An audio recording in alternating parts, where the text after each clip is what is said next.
I know what you're all thinking. Did somebody actually ask for this? Yes, they actually did. And I agreed to go take a look at it again. Now, back in the day, I looked at this mod when it was first coming out. I'd say, I don't know, almost 2 years ago? It's a long time. Yeah, October 14th, 2017. Huh. Maybe I should look at it again. Because they've done a lot of changes and updates. So there's a link in the description for this mod if you're interested in it. But in the meantime, let's have a look here. Holy shit! Is the first thing that went through my mind when I saw this. See, back when I first played, it stopped it here. That was it. And now you've got da-da-da-da, and oh my god, and what, let's just have a look. So, yeah.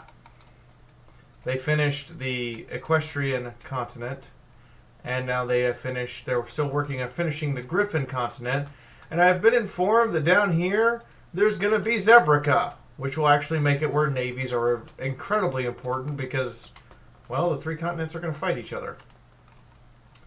On top of that, it costs $20, but because of the review I did almost 2 freaking years ago, the devs agreed to do something hilarious. So here in New Maryland, look at that. Holy crap. Sunrise is a panzer general for the Equestrian Commonwealth colony of New Maryland, which is kind of like Australia and Canada had a baby. And massive focus tree.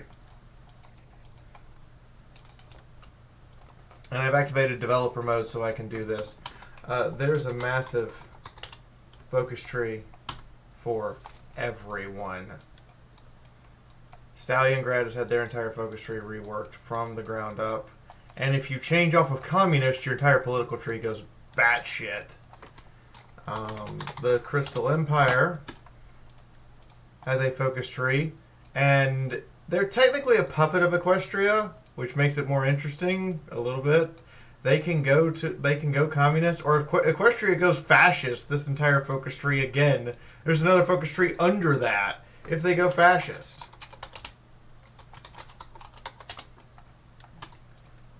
So, focus tree wise, it's not just these nations, but 80% of these countries now have unique focus trees.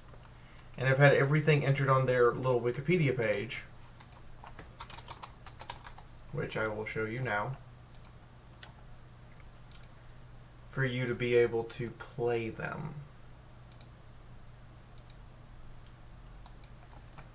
So, yeah, they've done a lot of work for this. I'm genuinely shocked and impressed. See, there's even breakaway states that can happen.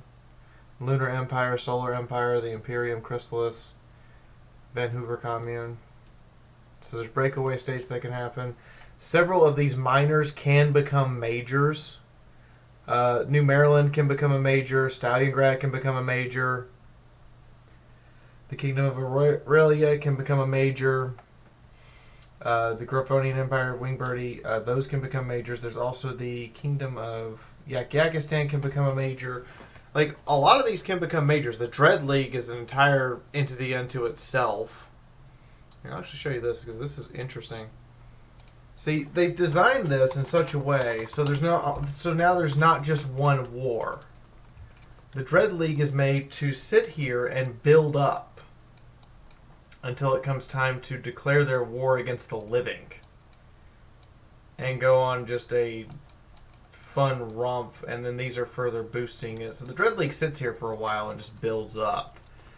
But they start with severe is the only thing they have researched. period. And they don't have a unique... This is something that does kind of disappoint me a little bit. The Dread League does not yet have a unique... They have the generic magical technology tree, which makes it kind of sad. I wish they had like a unique one for being undead. But if you go to, say, their magical focus trees, their magical research tree has been extended. You have your elite Pegasi divisions that can get crazy. You have a couple of permanent decisions. These two here now included, as well as these two have always been here. And then let's look at the Griffins real quick, just to show you guys. I wish I had prepared this a little better, but it's on last night with my wife, so I didn't exactly prepare this super well. But it was something that I realized, hey, I can do this without a lot of prep. Because we've been playing this on Fridays, and we're going to be playing this on Fridays still. But the Griffonian Empire right here is incredibly well done, surprisingly well done. As far as their unique focus tree. And this is the part you weren't expecting, and I'm going to interrupt you in the middle of the damn video, Fiaura, and there's nothing you can do about it. Hi everyone. So my last video game review or look or those kind of things, well, it was a while ago, about a month, and it got 59 likes. So I'm tasking all of you with getting this one to 75. If we get this one to 75, then I have a unique present for all of you. See, over here on my Discord server, link is in the description below, you guys were allowed to suggest random tea infusers to replace the one that got broken yesterday. And I have made the decision of which one I will get, but only if this video, or a future video that has not yet been made, reaches 75 likes. So it's up to you if you want to see me on stream using Jesus, turns water into tea. Tea Jesus, that's right, Jesus, as my new tea infuser. In addition to this, I will see you guys later tonight for Redhurst, Academy of Wizards. It happens every Tuesday night at 9 p.m. Eastern Standard Time on Twitch. The next one is in the scheduled events, and the event is located in the description below, so you can set a reminder to be sent to you by Twitch. Lastly, I will see you tomorrow for Fallout Equestria, Dead Tree, the tabletop game. You can see that in the link below as well. Now, back to the video. So they had this really nice focus tree. There's a both Air Force and naval focus tree. Boarding parties just seems hilarious. I wish there was a mechanic to steal ships. And then they also have the ability, we can fly. Yeah, that's our new navy. That's our new tactic. And then you can choose between either making your knights faster and more offensive, or you can choose to make your general army better, as well as your knights get a little better from it as well. It's just the technology that's gone into this. The focus tree, like, this is the Nova Griffa. Look at this. This is a lot of freaking effort. 3 full military trees, ground, navy, and air. A full tree if you want to go to harmony and be a democracy. A full tree if you want to go communist. A full tree if you want to go fascist. And they go way down here. Way the fuck down. And then just a new economic policy tree just to make sure everything, all your bases are covered. That's for this frickin' Griffin country. Over here, Nova Griffa. Okay then. And so what I have to say about this is getting to be an incredibly well done, well detailed mod. And I can approve of that. I can, like, it's not just because I have a character in the mod now who's a Panzer General, but I can approve of this being a well put together mod. Each country now has these unique problems they have to overcome, from depressions and minority populations to a flat out, like, I'm just going to show you this. It's not going to take long. for a civil war on day freaking 1 to break out. That's right. The kingdom of, what is this, Broadfed and the Griffin Liberation Army are already having a civil war. Day 1. This map is moving. That's something that's important, and there are dozens of wars. Major wars now are not just the Changeling Equestrian War. There's also the Equestrian Stalingrad question, how this turns out, if they become allies or if they try to kill each other. Yakistan and the Crystal Empire can either butt heads or ally together. The polar bear communities are not yet developed out, and the penguin community is actually surprisingly developed out. And then you have the Griffonian Empire over here that can choose to ally again and have another war. And that's just this one continent. You have 1, 2, 3, 4, 5, 6 potential major conflicts on this one continent. Over here, Kingdom of Wingbirdie is going to eventually invade New Maryland. And New Maryland is either going to have to defend itself or surrender. That's just straight up set out the gate. Kingdom of Aquila up here is going to do the same thing. They're going to want to get the ponies off the Griffin lands. In addition to this, you're going to have all of these little wars here for the Griffonian Empire or one of these other clans to take over the Griffonian Empire, including the Griffonian Republic and Vienna. You have these guys who are just traders who solely want to get all of these islands out here to be theirs, so that they can own the trade land, the ability to trade, and they can actually ally with Aquila and become a pretty beefy country. Over here, you actually have Minotaurs somewhere. They were, dang, where are they? Is it here? This island? This big island? Yeah, it's this big island. It's this big subcontinent. You actually have a Minotaur. And again, fully detailed. These aren't just generic focus trees. They are fully detailed out focus trees with actual decisions that have to be repeatedly made. So every game plays very differently now. You still have the Changeling Equestria War that's gonna happen. That's just gonna happen. How this goes down is either you keep Princess Celestia, you get Nightmare Moon, you get Princess Luna, or Daybreaker becomes in charge. Any way this plays out, it's not going to play out well. Over here, these green nations will eventually band under the River Republic, and then they will fight the Griffins. And then once all of this fighting over here is done, and all of this fighting over here is done, the two continents go at each other. So from the get-go, unlike a regular Hearts of Iron game, which may take hours or 4 to 6 years to actually kick the war off, wars start immediately. And you are constantly trying to figure out what to do and how to do it. Manpower becomes even more important, or in this case, they call it pony power.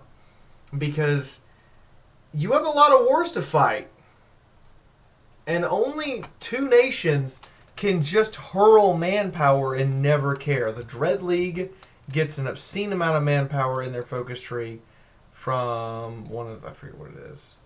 Yeah, this right here. This is just 100,000 manpower, and then they keep getting more and more manpower through orders that come up after that, where they take over a country and then they make them all undead, and then their manpower just skyrockets.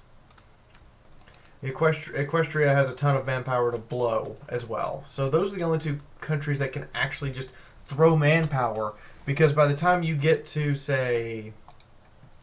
Oh, by the way, Standard Hearts of Iron would end here.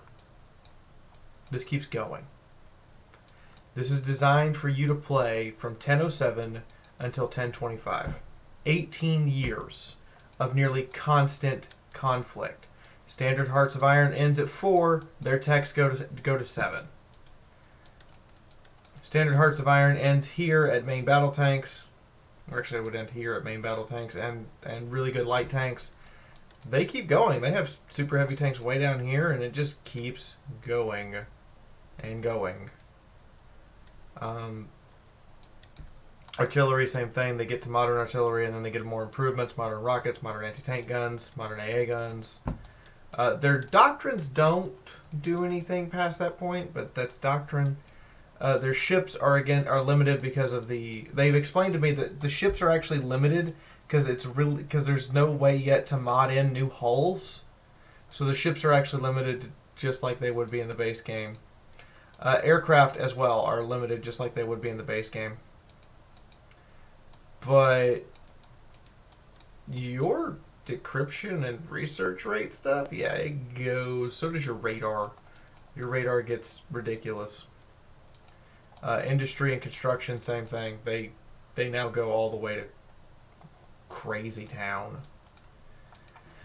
And again, each nation has its racial focus so that you get boosts and stuff. Actually, let me show you. I think that theirs is particularly different. Let me bring up the Republic. I have to go get their...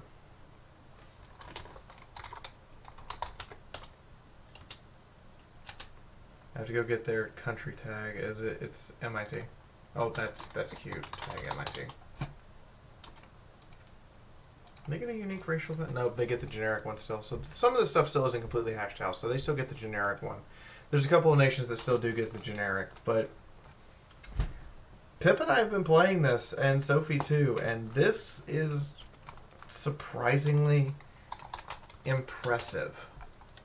And again, they're still planning out to put Zebrica where you see this line is where the continent will start. The Dragonlands have to be developed, of course, as well. But the Dragonlands unique bonus is already in, so their units might be small, like tiny, one division, no manpower, tiny, but that one division will rip you up badly if you're not careful. But yeah, they've done a lot of work here, and I can appreciate this. This mod is very, very well done, and I was gonna make this a shorter video, but we're already up to like, I don't know, 20 minutes. I'm going to load in a later save now just to show you guys what this looks like down the road. So I do have the player-controlled peace conferences on. And I've had my war with Wingbirdie. We've had the Changeling War. This is Aurelia now. This is the Crystal Empire now. And we've had the Griffin Nova War. We're about to have the Staliongrad and the Yakistan War. And then when the Griffonian Empire and the Aquilian Republic are done, the winner is going to come attack me. I know that's going to happen. The Dread League has not yet. They're really close, though. They need to just go down this focus tree, and they'll get there to do their declare war on on everyone that's alive. As you can see, they have 500,000 manpower. But like no planes. So yeah, we're kind of expecting this to get interesting soon here. And this is just 6 years in. Again, this game is designed for 18 years of gameplay. I've just now started getting my Tech 3 strategic bomber. I need to get my Tech 3 fighter. But I've been enjoying this in my off time, and on live stream we've been enjoying this a lot. The meminess is great. Calling Daybreaker the Empress of Pony Kind and literally just throwing infantry out like guardsmen has been priceless. As you can see, also the AI is incredibly intelligent and has built these layered. They're only level 1 radar stations. They built layered radar stations. Preempting the Changeling War, the AI actually built bunkers, tons of them. And airports and everything. So there's been a massive AI improvement, I've noticed. This is with historical off, of course. If you have historical on, the AI is still just as dumb. But with it off, the AI is surprisingly smart. Over here with me, I took after the AI. And the original board of Wingbirdie, I built a bunch of bunkers. I need to build a bunker here. Actually, I built my bunkers here already. Yeah, I've already built my little bunkers here. I need to build those up more. Because this is a direct land crossing, and if I build it to where the AI can't attack me, then, well, screw you, AI. I've also got all of this is mine now, too. I took over the Penguins after the Nova Griffa War. So, I'm genuinely impressed, and continue to be impressed by this. And so you guys, I hope that if you've been keeping up with this mod, or you at least still play Hearts of Iron, you'll give this another look. A link to their new page is in the description below. And one of the things this is really good at, I've noticed, is, see, I was playing a smaller nation. Now I'm actually a major power. Because of my land size and my actual size, I'm actually a major power after you take Partners Not Puppets. You throw off the Equestrian Overlord and you become a major. And part of that for me has been fun. That's the important thing I need to say here. This has been a surprising amount of fun. I'm probably going to go join this Griffin War, as a matter of fact, just, you know, for spite purposes. Because I'm a terrible person. Cease training. Built all these medium tank divisions.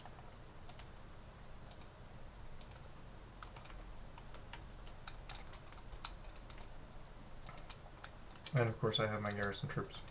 What is this? Oh, this is a Equestrian Task Force. Lol. You have any allies?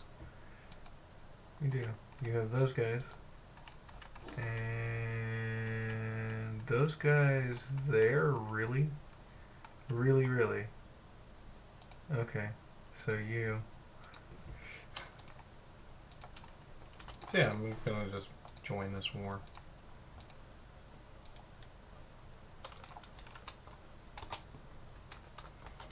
So there you go. I hope you guys will enjoy, and I hope you will join in on the fun. Who knows? You might actually enjoy playing Equestria at War. And again, if you're looking to play something smaller and learn how to play the game, this works very well because you can place a smaller faction, a much smaller faction, and get all the basics down. As you can see, this faction starts with 30,000 manpower, and now it doesn't have that anymore. So yeah, I highly recommend this mod. I gave it a tentative recommendation last time. Now I have to say, this is good shit. Get on the bus. Like, seriously, this is good stuff. Get on the bus. Because it's actually that damn good.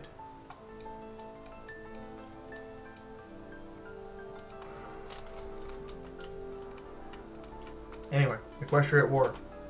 I will see you guys later tonight for live stream. In the meantime, good night, everyone. So, if you found this video helpful in determining if you want to install this on your Hearts of Iron, there you go. You can go look at my previous full detailed review 2 years ago. I'm genuinely impressed at how much work has been done here and how much work is still promised to be continued.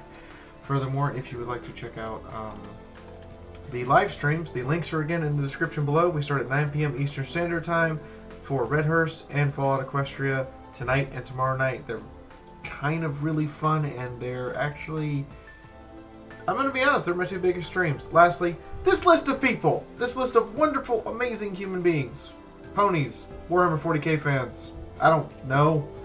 These people basically make it where stuff happens. You want this channel to continue going, get on this list. There's a Patreon link in the description below. That's everything. I will see you guys tonight and probably Thursday. Good night, everybody.